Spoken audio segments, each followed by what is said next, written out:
Hello, my friends. AmyR here with Prairie Paper and Ink. Welcome back to my face and my card making space.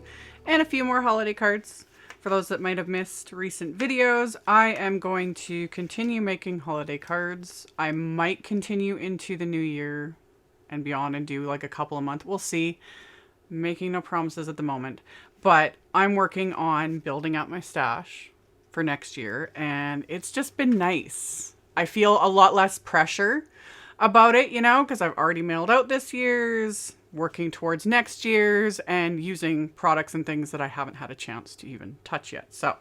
So I will still be adding this to the 2023 playlist, and then I just haven't decided yet if I'll start a new playlist for holiday cards for 2024 soon. We'll see. We'll just see. Need some time to think about it. But anywho, I used distressed mica stains and did die cutting and some ink blending and splattering and all the fun things and hot foiling. All of it. Did all the things. So if you keep watching, I will show you guys how I made these cards. So the first thing I did was create some very simple backgrounds. These are going to be my ornaments. And I've got some Ranger Distress watercolor paper and 3 different colors of distress mica stains. And I've already shaken up the mica stains. They're kind of ready to go. I've laid out my flour sackcloth just to somewhat protect my work surface so I don't make a huge mess. But then I go in and make a bigger mess anyway because, you know. So, Ranger Distress watercolor paper. And this is one of the surfaces where mica spray stains work very, very well. It kind of depends on many different factors. And I'm actually going to show in a couple minutes, like when these are dry, I'm going to rub my fingers on it. It does not transfer because I get a lot of questions about like, what do you use to seal them? Mine is transferring everywhere. I've almost never had that problem. However, if you are applying these mica stain sprays over top of like already inked backgrounds, or generally it's things like that. Like, you know, the cardstock is sort of irrelevant, although again, distress watercolor paper, it's made to work with distressed products and watercolor paper in general. It can absorb a lot. But if you've already applied a bunch over it, whether it's watercolors or other spray stains or, you know, a bunch of ink blending, etc., and then you're applying the mica stains on top. Now, a little spritz it, great. Splattering it, great. Done it a million times. But your substrate, your paper can only absorb so much. So doing something like this where you're just spraying it straight out, you know, I didn't spray that much. It's fine. It doesn't come off. It won't go anywhere, and I'll show that. So I could have just let those dry as they were, like I just sprayed them. They would have looked fine. They always look kind of like a mess when they're still wet. It's all splattery and whatever looking. I could have just let them dry, but I also couldn't leave well enough alone. So I was spraying them with water and moving it around and just literally like just mucking around. That's all I was doing. Like there was no rhyme or reason to this because I was going to die cut these. It genuinely doesn't matter, but I was just curious. It's like, I wonder. So I had sprayed them with water and you saw me. I was moving them around and just doing whatever. And then I dried them. They don't need to be heat set. I just did this to speed it up. I could have just let them sit and air dry. They would have also been totally fine. But I am impatient. Anyway, after they're dry, I turned on my flashlight because no matter what, filming them and photos do not do these justice. They're so pretty. Wait till you see the red though. Oh, so the first one was Wonderland. That was the blue shade. Look at that red. Seriously, look at it. The other one was Unravelled, one of my favorites. It's like a champagne sort of color. And then this red is Yuletide, and it is intense. And that one does tend to like just the spray. Once it's dry, and I'll show, it's not going to go anywhere. But when it is wet, it gets everywhere. It just does. It's the nature of these sorts of things, but they're super fun and I love them. I've done so many videos. I posted a video I had done a couple months ago on my Facebook page, swatching all of these out, and yeah, they're pretty. So here's my thumb that had the least amount of actual ink on it, rubbing it on these backgrounds. No transfer. It's not coming off. And the rare times it does, when I have backgrounds that I've, added ink to different things, I don't use sealants. I just don't. I can't be bothered, honestly. Once the card is done, it's done. I'm not too worried about it. Like if the recipient wants to lick the card when they get it, great. You know, good for them. You love it that much that you want to eat it. Please don't. But, you know, I'm not too concerned about it. Now, if it's so bad that you literally can't even go near the thing, then yes, there are good spray sealants out there. Some people recommend hairspray. I don't like working with hair. I don't even like hairspray on a good day in my own hair. It's sticky and it annoys me. But I don't like using hairspray on cards and things. Hairspray does yellow over time. So I would just look for a good non-yellowing spray sealant if that's, you know, what floats your boat.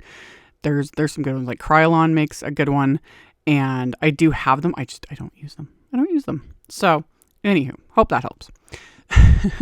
So once I was done, all of my spray, you know, making my messes, all the things, I die cut ornaments from this using the Simon Says Stamp Dazzling Ornament Plate wafer die. That it's an A2 plate meant to like basically do kind of a background, but I just wanted the ornaments. So I die cut the pieces, and I actually saved, there's pieces that it die cuts like off the sides. I'll show those at the end because I actually use them on the inside of the card. But I was able to get more die cuts than I planned. So what originally, yet again, meant to only be, I was only going to make a couple cards, ended up turning into 4. Because I was like, ooh, I got enough ornaments to do extras. So why not? So I did all my die cutting. And then for my backgrounds, I'm using Simon Says Stamp's Fir Tree Branches 3D embossing folder. This one came out last year. I think it came in a kit. I can't remember. It's from a while ago. It's still one of my faves. And specifically Simon's 3D embossing folders, these do work in an Griffin EMPRESS die cut machine with one plate. That's it. So I spray the cardstock like I always do. That just softens the fibers of the paper so it embosses better, less cracking. I stick it in the 3D embossing folder with one die cutting plate and run it through my EMPRESS machine. So I did that to 4 panels of Simon's smooth white cardstock. And then I did very simple and quick ink blending over these panels using Simon's Sage Positively Saturated ink, keeping the ink more concentrated towards what will be the top of the cards. And then I applied a little bit just over the embossing design, kind of all on the bottom of these card panels. And yeah, quick and simple. This is sped up in editing. I don't blend this fast, but it was still like very basic, very simple. And then the other thing I had done is I used this is huge. This is the Airy Pine Needles wafer dies. This thing is enormous. I pulled it out of the package and I was like, whoa, this covers an A2 card. So I die cut it from more white cardstock, and I used that same Sage ink and the blending brush. And you can see I'm not swirling the brush, in a circular motion. I'm running it in the same direction as these pine needles, because if you tried swirling it, you would just wreck the cardstock. Plus, this doesn't need to be a smooth blend because these inks smooth out on their own and you're just not going to notice it. So I did the Sage first, and then I took a smaller blending brush and went in with a darker shade. This is Pine Positively Saturated ink, and did the same thing. Applied it with the brush in the same direction as the little pine needles, and I did all this on purpose so that I've got some variation of color and some like sort of lighter, almost white areas. It just is going to give it a little extra something. And yeah, the inks are going to blend into each other, smooth out as they dry back a bit, and everything will be good to go. So I did all of that, cleaned off my work surface so I don't have ink sitting all over it for me to get my elbows in. And then next step is hot foiling. Because I go in phases. I won't hot foil for the longest time, and then I pull out my glimmer machine and start hot foiling again, and I'm reminded about how much I love hot foiling. I really do love it. It's shiny. Real. What else do I need to say?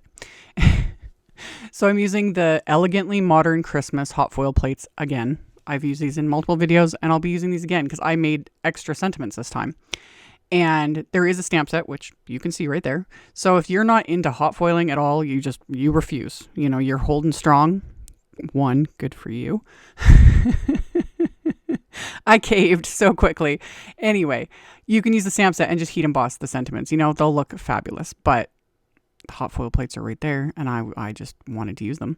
So I also used silver glimmer foil. I don't use silver very often. I've talked about this a lot. I tend to go for gold when I'm creating. It's just I prefer it. However, Silver has its place, and it's really pretty too. So this time I was like, you know what? I'm gonna use silver. So I had 2 of the sentiments and scraps of white cardstock, and I cut down the silver glimmer foil, taped them into place with my little bits of Spellbinders tape, put them so it's pretty side of the foil facing up, the nice side of the plate facing the foil, taped them into place, put them on the glimmer machine, hit the timer, put the plates on, ran it through my die cut machine. Just basic, you know. The glimmer machine provides the heat, the die cut machine provides the pressure. It presses those sentiments into the cardstock and you get the gorgeous foiled impression. So I did this twice, so I had 4 sentiments. And then I've got these leftover bits of foil that I didn't wreck this time, because more often than not I wreck them. It just is. But I didn't wreck them. So I took my big, flat, solid hot foil plate. This one is from Pink Fresh Studio.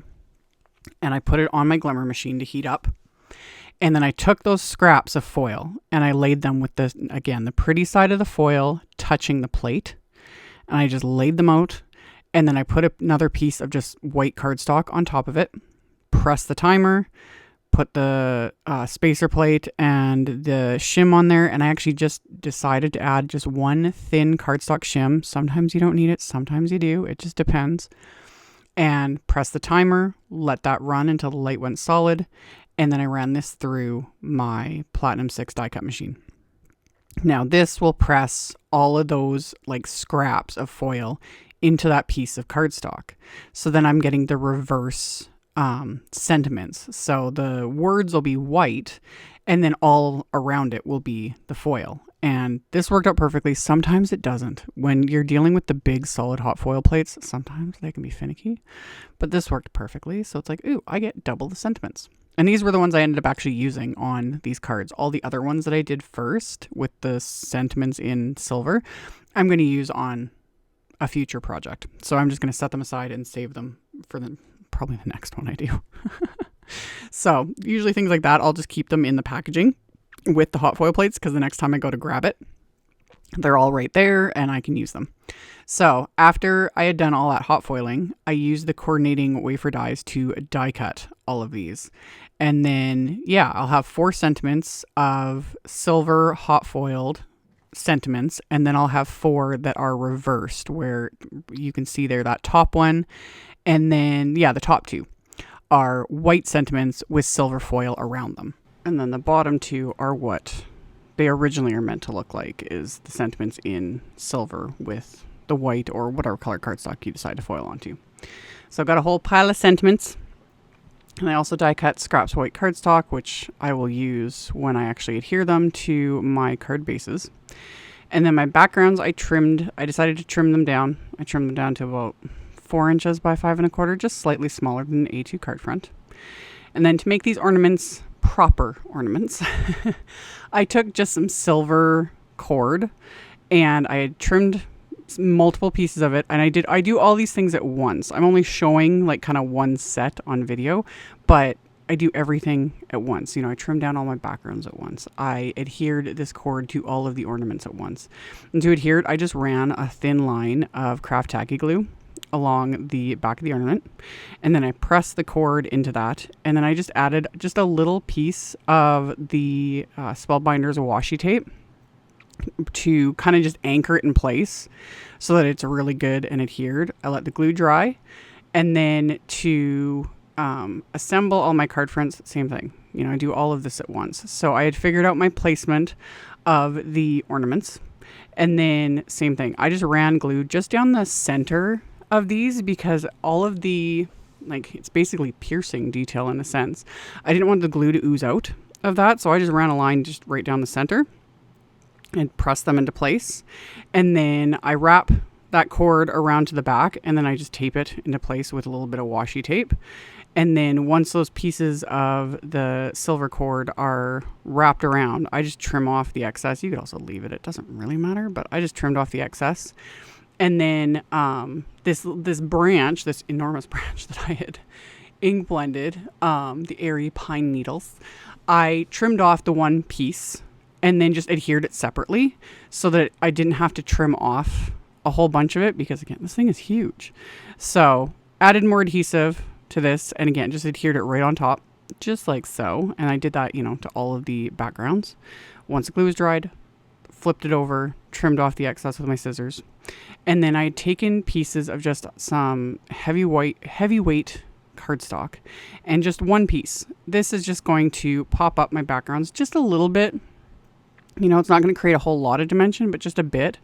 So I adhered all of those, and then I decided to add splatter because why not? So I used white gouache, put it on a little palette, added some water, ended up adding a little bit more water just to thin it out enough so I get a good splatterable consistency. And then I put these backgrounds into my splat box and splattered them with my fan brush. So added that to all of these, and it'll just give it that little extra something that I love. You can always skip this step, but I love it. So splattered these backgrounds fairly heavily because the gouache kind of dries back a little bit as well, and it's not super intense or anything like that. So did all of that, set those aside. And then for my card bases, these are going to be top folding A2 white note cards. So 4 1/4 by 5 1/2.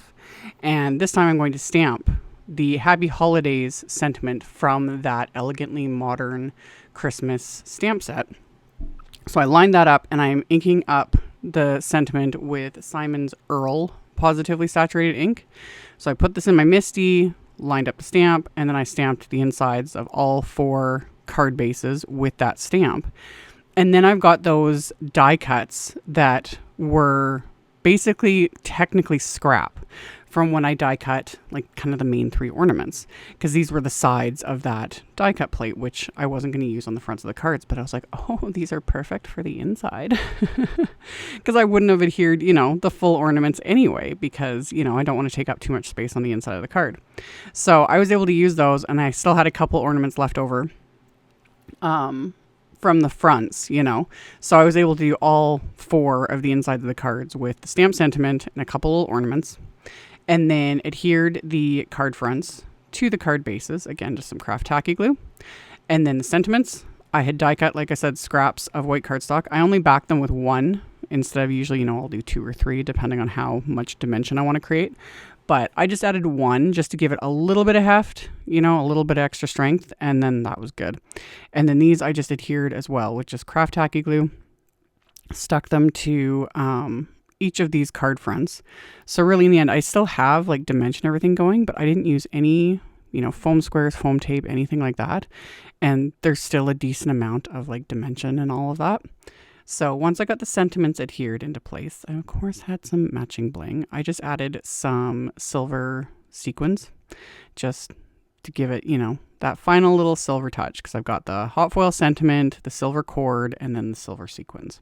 So I had sprinkled those onto each of the card fronts. Like I figured out a layout on the first one, and then I just repeated the process on all the other ones to make things quick and easy.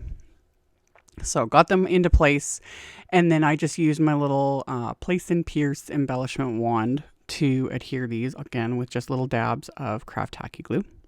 Once I get those adhered into place, let the glue dry, and all of these cards are complete.